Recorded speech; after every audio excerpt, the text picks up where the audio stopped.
Do you ever pause in the quiet of your life and feel a stranger staring back?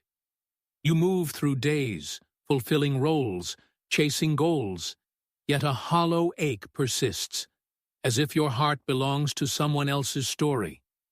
You call it duty, or perhaps just life, but it is a theft. You are living someone else's life, not your own.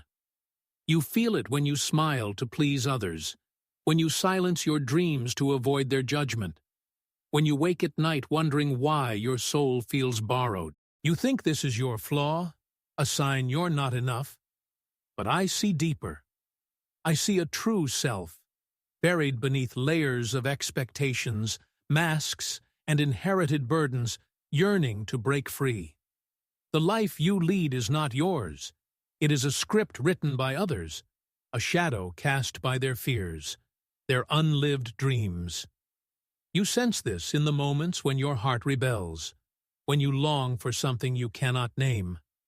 These are the signs your soul is sending, warning you that you've strayed from your own path. You may think you're alone in this, but this pattern has been repeated for centuries. Let's begin. The first sign your soul sends is the weight of the persona, the mask you wear to belong. You craft this facade, professional, dutiful, agreeable, believing it is you, but it is a costume tailored to others' expectations. You call it identity, or perhaps just survival, but it is a chain. The ego clings to this persona, burying your true self, living a life scripted by the world's demands. You feel this when you achieve what others admire, yet feel empty, or when you fear revealing your true thoughts. You think, this is just who I am, someone who fits in. But I would say, as I wrote in Ion, the shadow is a moral problem that challenges the whole ego personality. Your persona is not your soul. It is a sign you're living someone else's life, a barrier to your true self. Picture the woman who smiles at a gathering, her words polished, her heart silent. She calls herself successful, a leader. But her persona, shaped by a childhood where approval was earned through perfection, stifles her creativity, her authenticity.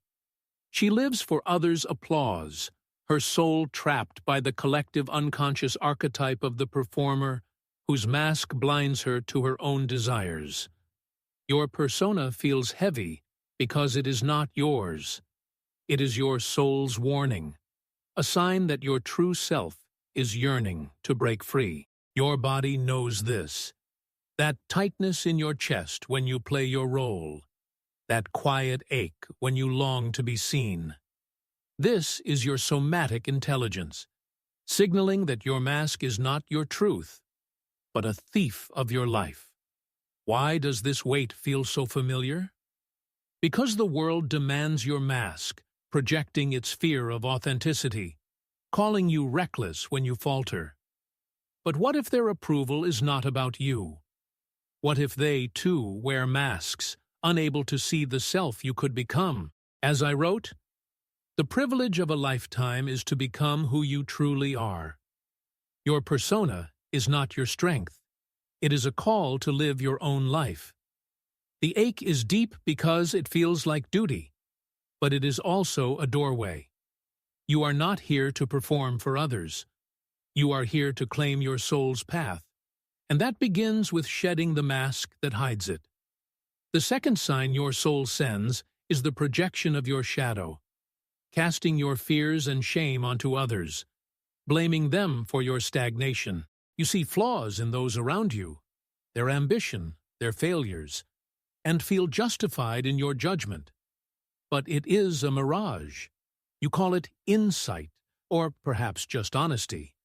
But it is your shadow, a fragment of your true self you've disowned, living someone else's life through resentment. You project to avoid your own darkness, fearing it would unravel you, but your soul craves wholeness. You feel this when you resent another's success, or when you avoid risks, convinced others will judge you. But I would say, as I wrote, this is just who I am, someone who sees clearly. But I would say, as I wrote in The Undiscovered Self, everything that irritates us about others can lead us to an understanding of ourselves. Your projections are not your clarity. They are a sign you're living someone else's life, a barrier to your soul's truth. Imagine the man who criticizes his colleague's drive, his heart tight with envy. He calls himself practical, a realist, but his projections stem from a shadow, a childhood wound where his own aspirations were dismissed, keeping him from embracing his potential, living a life dictated by others' limits. His soul is obscured by the collective unconscious archetype of the accuser, whose blame binds him until he faces his darkness. Your projections are a reflection of your soul's unrest, a sign that your true self is yearning to reclaim what you've cast aside. Your body knows this, that heat in your chest when you judge, that quiet ache when you feel small. This is your somatic intelligence, signaling that your shadow is not your enemy, but a key to your own life. Why does this resentment feel so sharp? Because the world mirrors your projections, calling you bitter when you point fingers. But what if their reactions are not about you? Your shadow is not your flaw.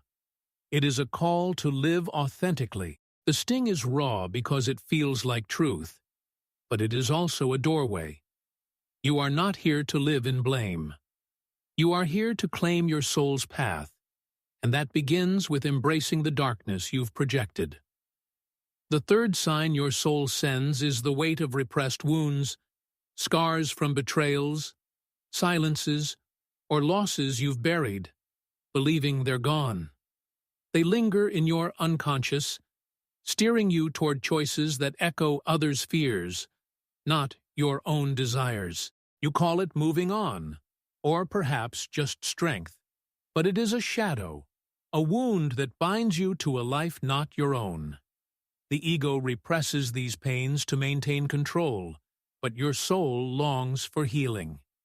You feel this when a memory halts your courage, or do you avoid new paths, fearing old hurts. You think, this is just who I am, someone who's cautious. But I would say, as I wrote in Modern Man, In Search of a Soul, we cannot change anything unless we accept it. Your repressed wounds are not your resilience. They are a sign you're living someone else's life, a barrier to your soul's truth. Consider the woman who hesitates to trust, her heart guarded by an unnameable fear. She calls herself careful, a survivor, but her repressed wounds, a childhood betrayal perhaps, when her voice was silenced, keep her from living her own story, her soul bound by the collective unconscious archetype of the wounded, whose scars limit her until they are faced. Your wounds are a source of your soul's unrest, a sign that your true self is yearning to heal. Your body knows this, that tightness in your throat when a memory surfaces, that quiet ache when you push it down. This is your somatic intelligence, signaling that your wounds are not your burden, but a key to your own life. Why does this weight feel so heavy? Because the world encourages repression, calling you weak for feeling pain. But what if their dismissal is not about you? Your wounds are not your strength.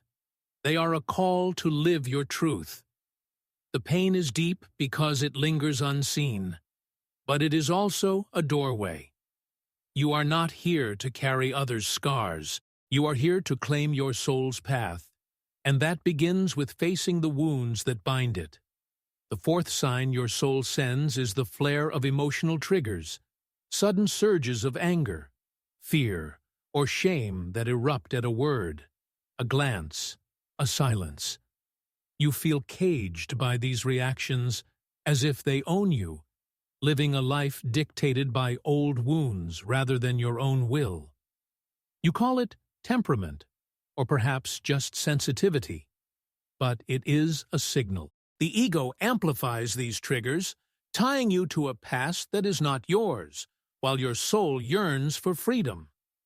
You feel this when criticism stings too deeply, or when fear halts your steps. You think, this is just who I am, someone who reacts.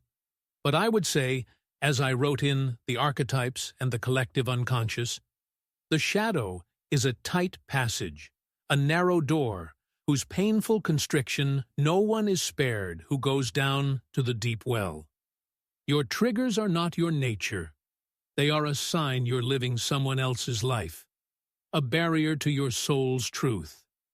Picture the man who snaps at a slight critique, his heart racing with a fury he doesn't understand. He calls himself passionate, quick-tempered, but his triggers stem from a childhood moment, perhaps when his efforts were mocked, keeping him from living his own path, his soul trapped by the collective unconscious archetype of the wounded warrior, whose anger masks deeper pain. Your triggers are a cry from your soul, a sign that your true self is yearning to break free.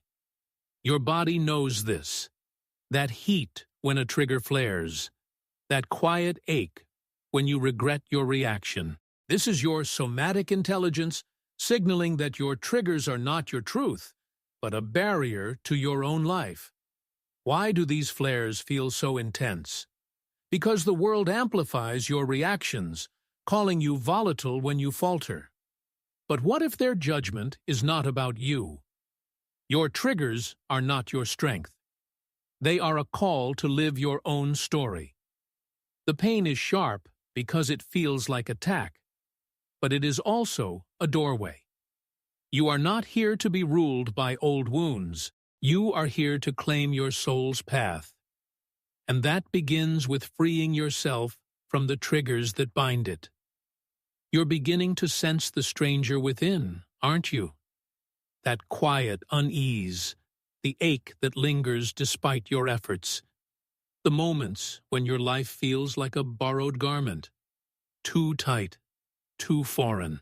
You've worn the masks, cast your shadows, buried your wounds, and flinched at triggers, believing they were you. But they are signs your soul is warning you. You're living someone else's life.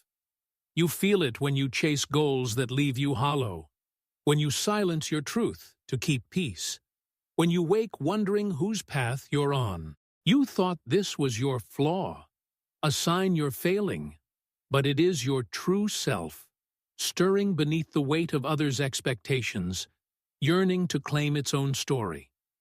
The roles you play, the fears you carry, are not your essence.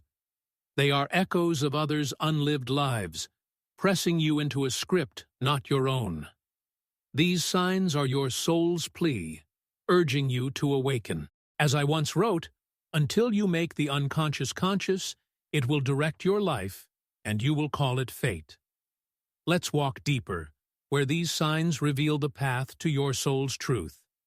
The fifth sign your soul sends is the burden of inherited fears, anxieties woven into your being from generations past.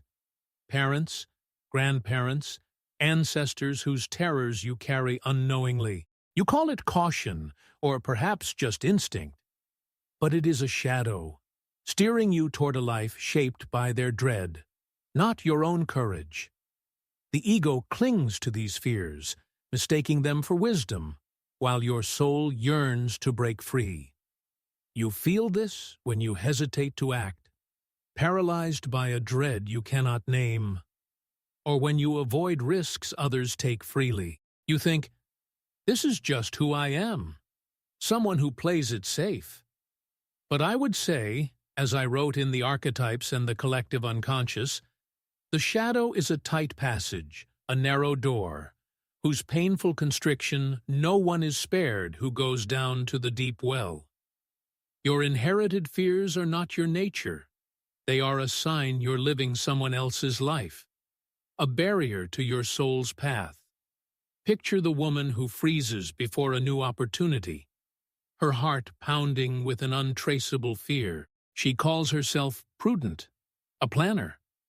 But her inherited fears, a grandparent's loss, perhaps, or a parent's warnings of failure, chain her ambition, forcing her to live a cautious life not her own. Her soul is bound by the collective unconscious archetype of the caged bird, whose wings are clipped by ancestral shadows until they are freed. Your fears are a cry from your soul, a sign that your true self is yearning to soar. Your body knows this. That trembling when you face the unknown. That quiet ache when you dream of boldness. This is your somatic intelligence, signaling that your fears are not your truth, but a thief of your life. Why does this dread feel so heavy? Because the world reinforces these fears, calling you timid or weak when you dare to try. But what if their warnings are not about you? What if they, too, are bound by inherited fears, unable to see the self you could become? As I wrote, the greatest burden a child must bear is the unlived life of its parents. Your inherited fears are not your strength. They are a call to live your own story. The weight is deep because it spans generations, but it is also a doorway. You are not here to live in fear. You are here to claim your soul's path, and that begins with confronting the fears that bind it. The sixth sign your soul sends is spiritual fatigue, a weariness that no rest can cure, a sense that your efforts are futile despite your striving. You call it burnout, or perhaps just life. But it is a void, a sign you're living a life not your own, driven by others' expectations rather than your soul's purpose. The ego pushes you to achieve, to prove your worth, but your soul hungers for meaning. You feel this when you reach a milestone yet feel nothing, or when you wake each day with a quiet dread. You think, this is just who I am, someone who's tired. But I would say, as I wrote in The Undiscovered Self, the individual is increasingly deprived of the moral decision as to how he should live his own life. Your spiritual fatigue is not your soul. It is a sign you're living someone else's life, a barrier to your true self. Imagine the man who pushes through a career, his energy fading despite accolades. He calls himself dedicated, a hard worker. But his spiritual fatigue, a life spent chasing others' definitions of success, perhaps to appease a demanding parent, drains his soul, trapping him in a life not his own. His exhaustion is not his nature. It is the collective unconscious archetype of the weary traveler, whose journey exhausts them until they seek their true path. Your fatigue is a plea from your soul, a sign that your true self is yearning for renewal. Your body knows this, that heaviness in your limbs when you force progress, that quiet ache when you long for purpose. This is your somatic intelligence, signaling that your exhaustion is not your fate, but a thief of your life. Why does this weariness feel so endless? Because the world fuels your fatigue, calling you ungrateful or weak when you pause. But what if their demands are not about you? What if they, too, are exhausted, unable to seek the meaning you crave? Your spiritual fatigue is not your strength. It is a call to live your own truth. The emptiness is deep because it feels like despair, but it is also a doorway. You are not here to live drained. You are here to claim your soul's path, and that begins with reclaiming the vitality it seeks. The seventh sign your soul sends is the denial of your shadow, turning away from your flaws, anger, envy, selfishness, believing they diminish you. You hide these truths, thinking they make you less, but they are the key to your wholeness, and your soul longs to embrace them. You call it self-improvement, or perhaps just virtue, but it is a delusion, a sign you're living a life shaped by others' ideals, not your own authenticity. The ego fears this shadow, but your soul craves its integration. You feel this when you conceal your true feelings to appear perfect, or when you avoid challenges that reveal your weaknesses. You think, this is just who I am, someone who strives for better. But I would say, as I wrote in Modern Man in Search of a Soul, we cannot change anything unless we accept it. Your denial is not your virtue. It is a sign you're living someone else's life, a barrier to your soul's truth. Consider the woman who polishes her image, never admitting her doubts or anger. She calls herself confident, a role model. But her denial of her shadow, a childhood shame, perhaps, when her flaws were punished, keeps her from living authentically, her soul bound by the collective unconscious archetype of the saint, whose perfection masks a deeper truth. Your denial is a cry from your soul, a sign that your true self is yearning to be whole. Your body knows this, that tension when you hide your truth, that quiet ache when you feel inauthentic. This is your somatic intelligence, signaling that your denial is not your truth, but a thief of your life. Why does this pretense feel so persistent? Because the world rewards your facade, calling you flawed or weak when you falter. But what if their standards are not about you? Your shadow's denial is not your strength. It is a call to live your own story.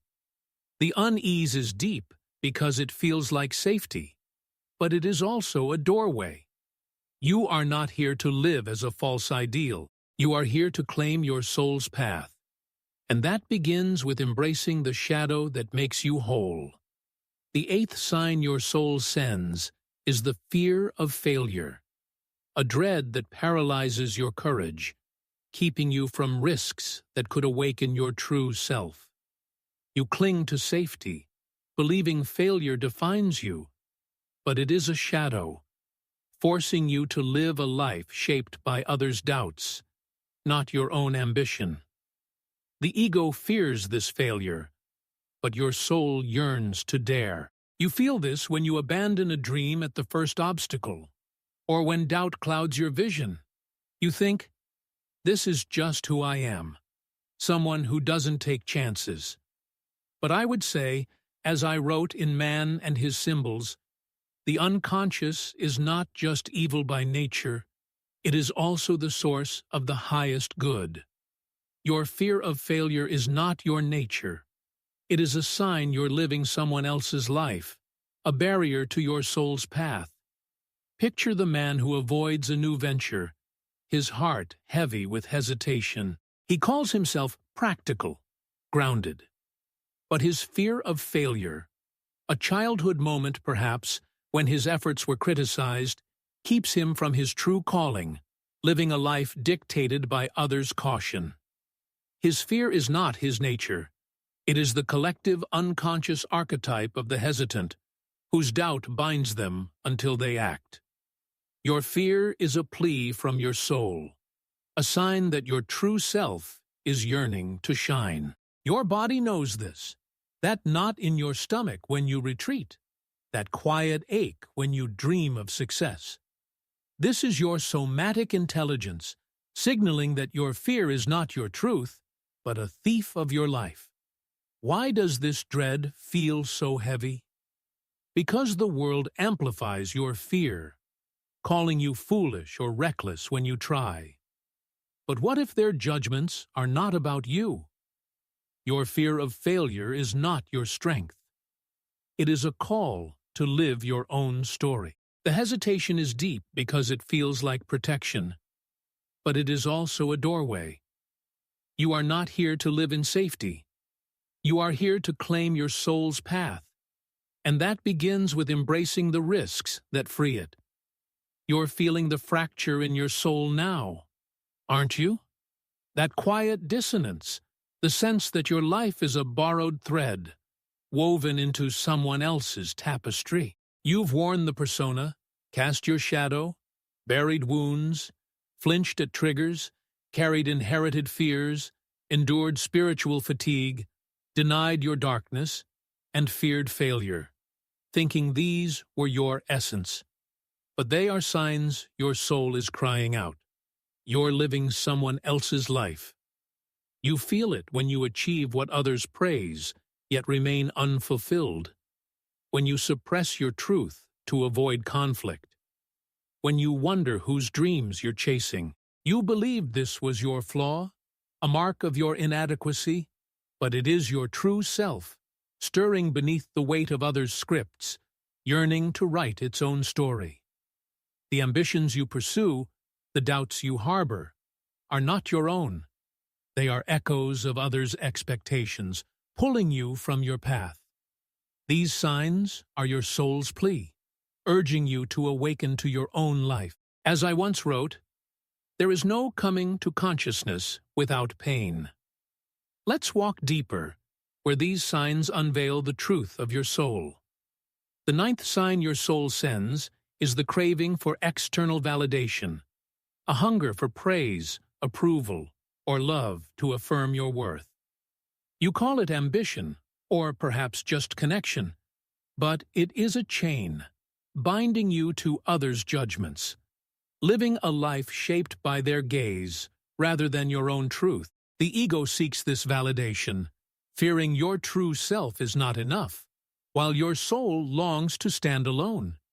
You feel this when you falter without applause, or when you avoid risks that might bring criticism. You think, this is just who I am, someone who thrives on support.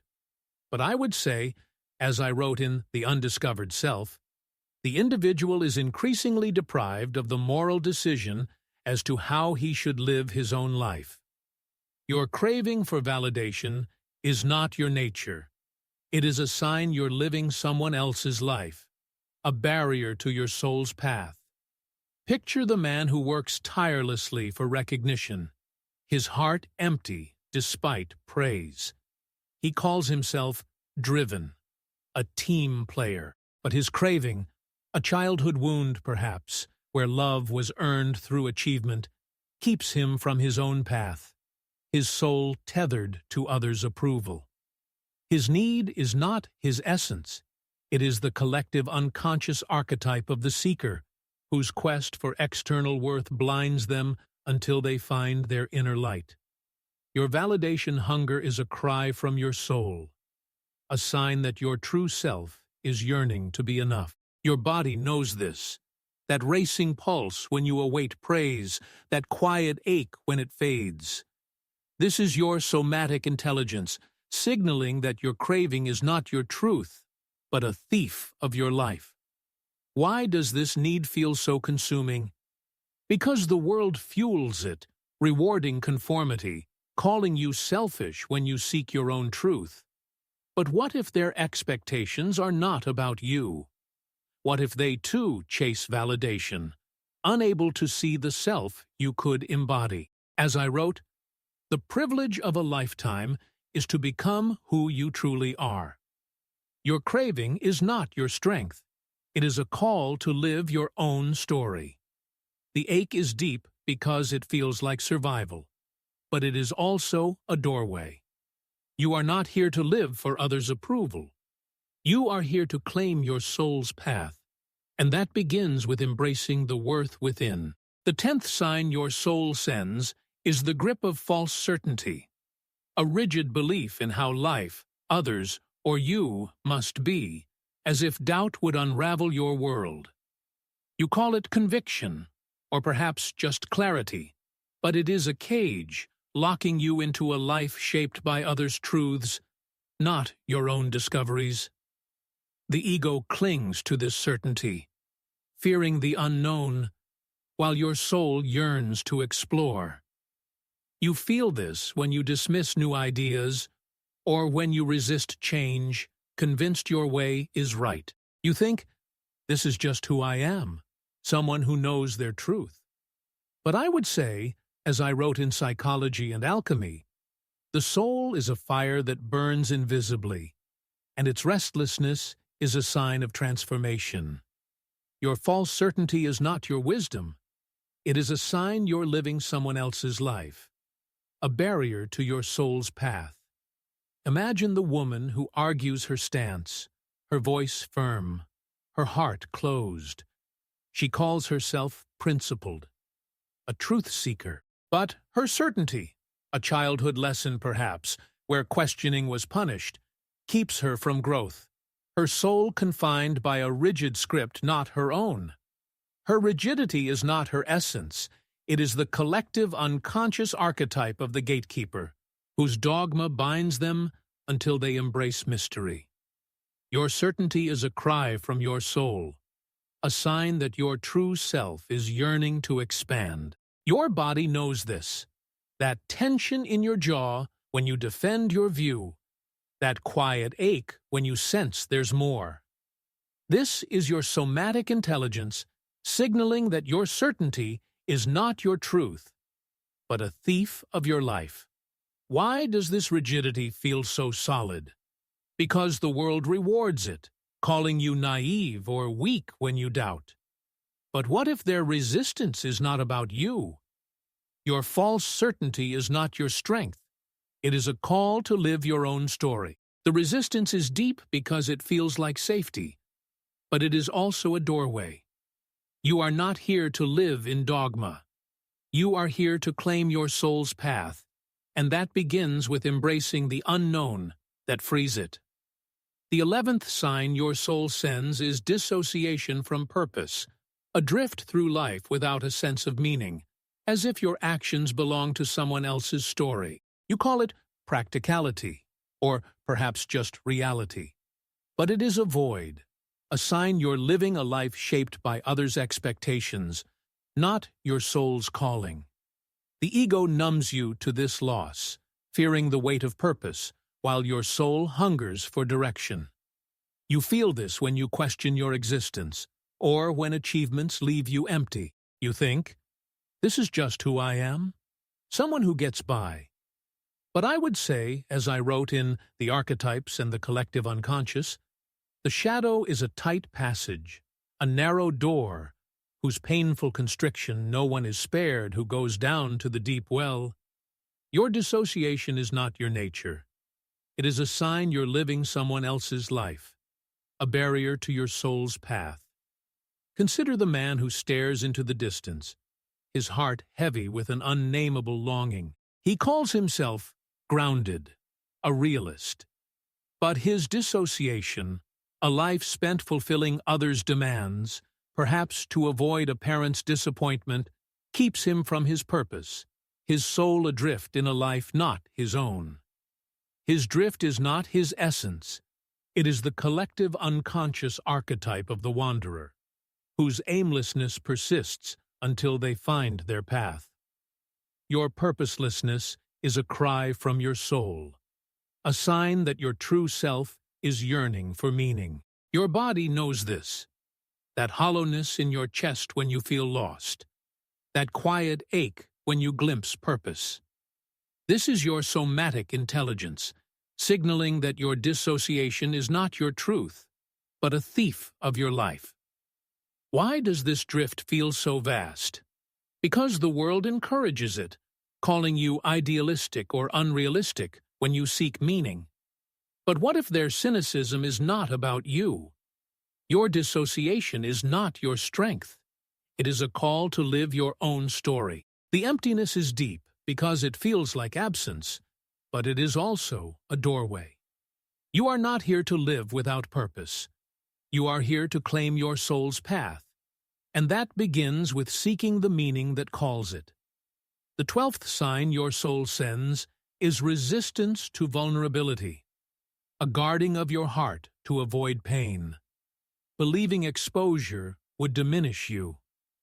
You call it strength, or perhaps just caution, but it is a wall, isolating you in a life shaped by others' fears, not your own trust.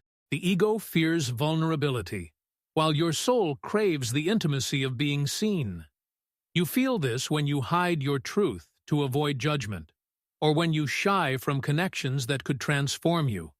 You think, this is just who I am, someone who stays guarded. But I would say As I wrote in Modern Man in Search of a Soul, we cannot change anything unless we accept it. Your resistance is not your nature. It is a sign you're living someone else's life, a barrier to your soul's path. Picture the woman who avoids deep bonds, her words shallow, her heart closed. She calls herself independent, a loner. But her resistance, a childhood moment perhaps, when her openness was betrayed, keeps her from authentic connection, her soul isolated in a life not her own. Her guardedness is not her essence. It is the collective unconscious archetype of the fortress, whose walls protect but imprison. Your resistance is a cry from your soul, a sign that your true self is yearning to be seen. Your body knows this. That tightness in your chest when you hold back. That quiet ache when you long to connect. This is your somatic intelligence, signaling that your resistance is not your truth, but a thief of your life. Why does this guardedness feel so safe? Because the world fears vulnerability, calling you weak or naive when you open up. But what if their rejection is not about you? Your resistance is not your strength. It is a call to live your own story. The fear is deep because it feels like risk, but it is also a doorway. You are not here to live behind walls. You are here to claim your soul's path, and that begins with embracing the vulnerability that frees it. You're standing at the edge of your own truth now, aren't you? The life you've lived, woven from masks, projections, buried wounds, triggers, inherited fears, spiritual fatigue, denied shadows, fear of failure, validation cravings, false certainties, purposelessness, and guardedness, feels like a stranger's story, its weight pressing against your soul. You thought these were your essence, signs of your inadequacy, but they are your soul's warnings. You're living someone else's life. You feel it when you pursue dreams that leave you hollow, when you silence your heart to please others, when you wake questioning whose path you tread. You believed this was your flaw, a mark of your failure, but it is your true self, yearning to break free from the scripts of others, parents, society, ancestors, demanding its own voice. The choices you've made, the fears you've carried, are not your own. They are echoes of others' unlived lives, pulling you from your soul's path. These signs are your unconscious crying out, urging you to awaken. As I once wrote, there is no coming to consciousness without pain. Let's walk deeper, where these signs become the path to your soul's liberation. If you continue to live this borrowed life, something else will rise from within to force your awakening, and you will not like what it shows you. The collective unconscious is not a silent sea. It is a living force, teeming with archetypes that demand reckoning. Ignore your soul's signs, and the shadow will erupt, as a crisis, a loss, a shattering that strips your illusions bare. I see it in the world today. Men and women clinging to others' expectations, mistaking them for purpose, only to be broken when the unconscious demands its due. The man who lives for his family's approval will find his life unraveling in emptiness. The woman who buries her truth for society's praise will find her soul haunted by despair. If you do not look inward, the shadow will rise, not as a guide, but as a judge. As I wrote in Ion, the shadow is a moral problem that challenges the whole ego personality. You stand at a crossroads. Face your soul's truth now, or let it claim you later. The weight of this choice is heavy, but it is also a warning. You are not here to repeat others' lives. You are here to claim your own, and that begins with heeding the signs that signal your awakening. The first step inward is acceptance, not of the life you've been given, but of the truth that it is not yours. You mistake your burdens, your masks, your triggers, your dissociation for your identity, believing they define you. But acceptance is a fire that purifies without burning, a willingness to embrace these signs as signals of your true self stirring. You've spent years fighting your flaws, your need for validation, your fear of failure, your guardedness, thinking they make you less. But what if they are not your shame, but your guides, pointing to the shadows you must claim? As I wrote in Modern Man, In Search of a Soul, we cannot change anything unless we accept it. Condemnation does not liberate, it oppresses. Acceptance is the alchemy of the psyche, turning the lead of your borrowed life into the gold of your soul's path. Picture the man who pauses, accepting his endless pursuit of approval. He once called himself ambitious, a provider, but now he sees his craving for validation. Born from a childhood where love was conditional, perhaps by a parent's expectations, as a sign, not his truth, but a signal he's living someone else's life.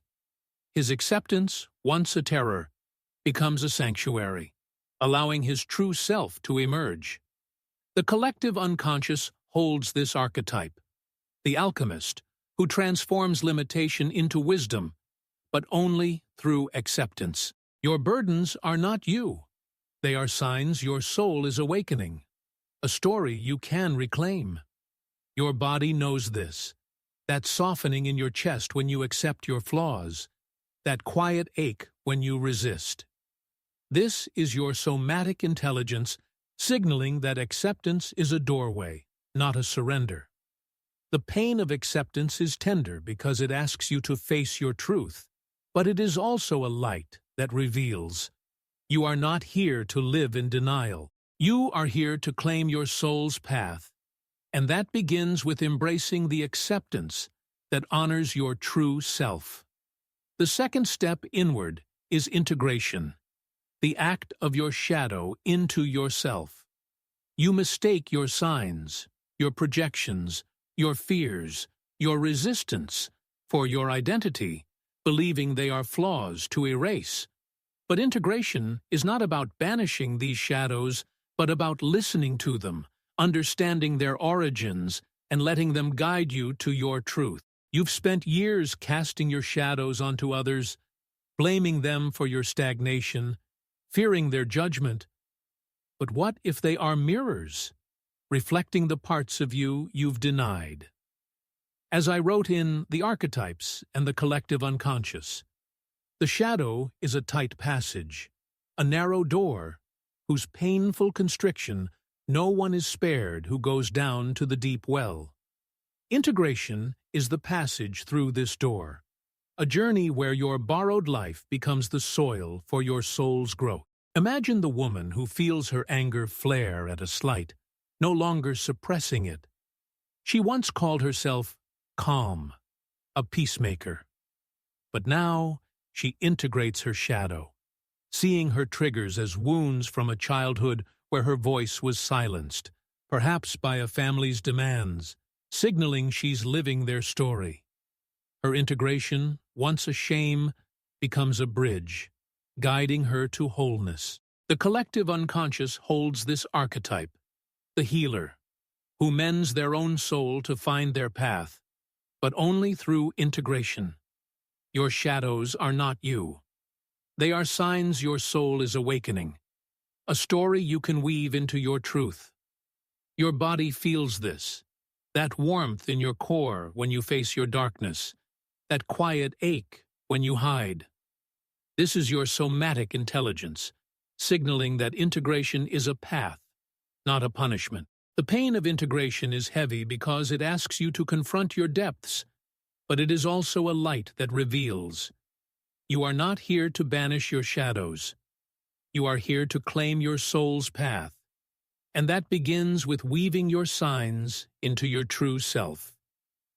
The third step inward is silence, not the silence of avoidance, but the silence that reveals. You mistake your noise, your racing thoughts, your need for validation, your endless striving for your identity, but they are shields your ego raises against your soul's truth. Silence is the space where your unconscious speaks, where your signs, your fatigue, your certainty, your dissociation find their voice. You've spent years filling the silence with achievements, with praise, with distractions, thinking they define you. But what if silence is where your soul lives, where the borrowed life you've lived becomes clear? As I wrote in Psychology and Alchemy, the soul is a fire that burns invisibly, and its restlessness is a sign of transformation. Silence is the crucible where this fire burns, transforming your shadows into light. Consider the man who sits in stillness, no longer fleeing his spiritual fatigue. He once called himself productive, always moving, but now he embraces silence, seeing it as a space to feel his purposelessness, born from a childhood where rest was weakness, perhaps under a family's pressure. His silence, once a void, becomes a sanctuary, revealing the truth of his soul's hunger. The collective unconscious holds this archetype, the sage who finds wisdom in stillness, but only through silence. Your noise is not you. It is a distraction from your awakening. A cycle you can still. Your body knows this. That calm in your chest when you pause, that quiet ache when you rush. This is your somatic intelligence, signaling that silence is a gift, not a threat. The pain of silence is heavy because it asks you to listen, but it is also a light that illuminates. You are not here to live in noise. You are here to claim your soul's path, and that begins with embracing the silence that speaks its truth. The fourth step inward is solitude, not as isolation, but as a birth. You mistake your loneliness for your identity, believing your need for validation or fear of vulnerability marks you as unworthy. But solitude is a space where your true self grows, free from the ego's need for others' approval, where your signs, your triggers, your fears, your dissociation become your teachers. You've spent years fleeing solitude, chasing connection to fill the void, thinking others define you. But what if solitude is where your soul breathes, where the borrowed life you've lived reveals its falsity? As I wrote in The Undiscovered Self, the individual is increasingly deprived of the moral decision as to how he should live his own life. Solitude is the space where you reclaim that decision, where your signs guide your soul's awakening. Picture the woman who walks alone at dusk, no longer fearing her guardedness. She once called herself unlovable, always seeking others, but now she embraces solitude, seeing it as a space to face her resistance to vulnerability, born from a childhood where she was unseen, perhaps by a distant family. Her solitude, once a prison, becomes a womb, birthing a self that needs no external praise. The collective unconscious holds this archetype, the seer, who finds vision in solitude, but only through embracing it. Your loneliness is not you. It is a signal of your soul's awakening, a cycle you can transform. Your body feels this, that peace in your core when you embrace solitude, that quiet ache for connection. This is your somatic intelligence signaling that solitude is a path, not a punishment. The pain of solitude is tender because it asks you to stand alone, but it is also a light that births authenticity. You are not here to fear solitude. You are here to claim your soul's path, and that begins with embracing the solitude that shapes your true self. You're beginning to glimpse your true self now, aren't you? The life you've lived, bound by masks, projections, buried wounds, triggers, inherited fears, spiritual fatigue, denied shadows, fear of failure, validation cravings, false certainties, purposelessness, guardedness, and the steps of acceptance, integration, silence, solitude. Feels like a borrowed script, its pages fraying under the weight of your soul's truth. You thought these signs were your essence, proof of your inadequacy, but they are your soul's warnings. You're living someone else's life. You feel it when you chase goals that leave you empty, when you hide your truth to keep peace, when you wake wondering whose path you're on.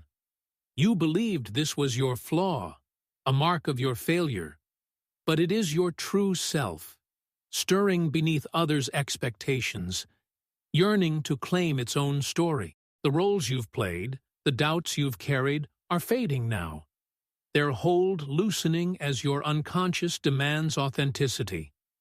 This is not failure. It's transformation.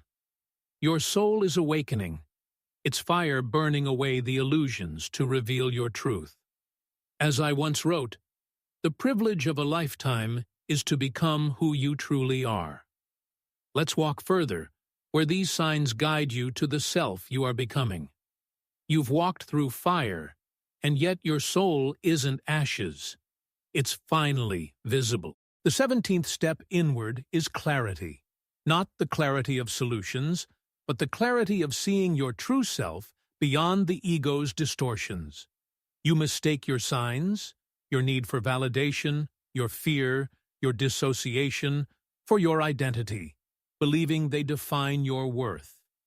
But clarity is a shadow's end, a moment when the unconscious reveals the truth within your struggles. Your triggers, your fatigue, your longing for purpose are signals of your soul awakening, not flaws. You've spent years seeking external answers, thinking others' praise or success would free you from this borrowed life. But what if clarity comes from embracing these signs as guides to your own path? As I wrote in Man and His Symbols, the unconscious is not just evil by nature, it is also the source of the highest good. Clarity is the light that emerges when you see your signs as a path, not a prison. Picture the man who pauses, seeing his endless pursuit of approval for what it is. He once called himself driven, a leader. But now he sees clearly, not a cure for his craving, but a truth within. His need for validation, his resistance to vulnerability, his spiritual fatigue are not his essence, but signs he's living a life shaped by a childhood where he was never enough, perhaps under a parent's scrutiny. His clarity, once a distant hope, becomes a mirror, reflecting a self that needs no external gaze to shine. The collective unconscious holds this archetype, the seer, who sees truth within, but only through clarity. Your signs are not you. They are shadows fading in the light of your awakening. Your body knows this, that lightness in your chest when truth dawns, that quiet ache when you cling to doubt. This is your somatic intelligence, signaling that clarity is a gift, not a goal. The pain of clarity is tender because it asks you to let go of illusions, but it is also a light that reveals. You are not here to live in distortion. You are here to claim your soul's path, and that begins with embracing the clarity that unveils your true self. The 18th step inward is surrender, not as defeat, but as trust in the unconscious.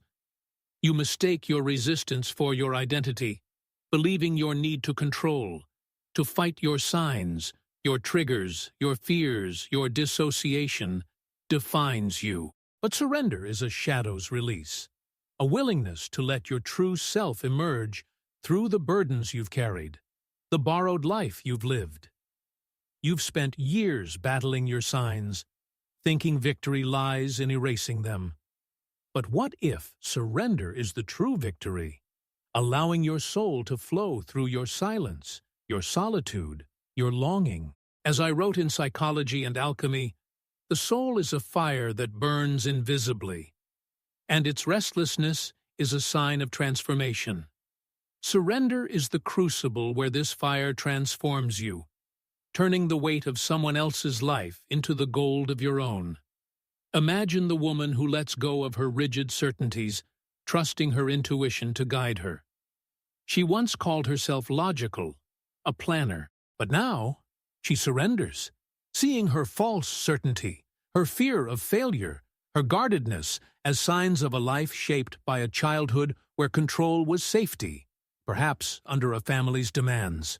Her surrender, once a fear, becomes a freedom, allowing her true self to rise. The collective unconscious holds this archetype, the mystic, who trusts the unseen, but only through surrender. Your resistance is not you. It is a shadow dissolving in the light of your awakening. Your body feels this, that peace in your core when you let go, that quiet ache when you cling. This is your somatic intelligence, signaling that surrender is a path, not a loss. The pain of surrender is tender because it asks you to trust, but it is also a fire that refines. You are not here to fight your signs forever. You are here to claim your soul's path, and that begins with embracing the surrender that shapes your true self.